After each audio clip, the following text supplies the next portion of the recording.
Yo! What's up mga ka-queen and welcome back to my channel. And for today's video, yung pag-uusapan po natin ay tungkol kay Regine Velasquez.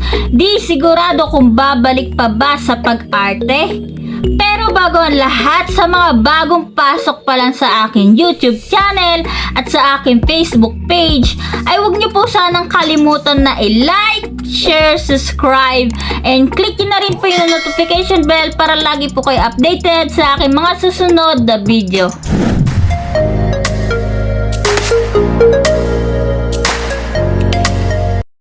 Ayon sa balita, inamin ni Asia Songbird, Regine Velasquez Alcacid na hindi umano siya sigurado kung babalik pa siya sa pag-arte.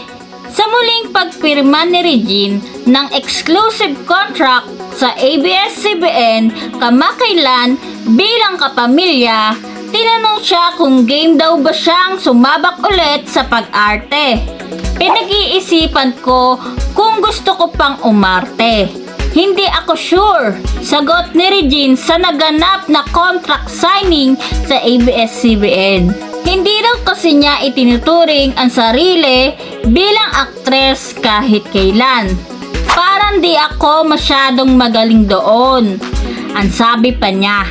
Pero na-enjoy naman umano niya ang buong proseso ng pagbuo ng pelikula. Sadyang hindi lang siguro talaga siya para doon.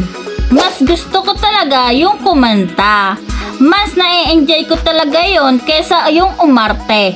Kasi pag umaarte ka, ang dami mong bit-bit eh. Nabibit-bit ko talaga kasi eh. Paliwanag pa ni Regine. Pero hindi naman umano niya ganap na isinasara ang posibilidad na umarte ulit. Kung may dumating daw na magandang offer, baka i-consider niya. So yung mga ka-queen, sa mga gusto po magkomento, mag-comment lang po kayo sa ibaba sa comment section. At huwag niyo na rin pong kalimutan na i-like, share, subscribe, and click nyo na rin po yung notification bell para lagi po kayo updated sa akin mga susunod na video.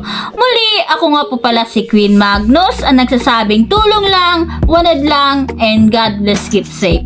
Thank you po! Thanks for watching. Don't forget to like, comment, and share, and subscribe.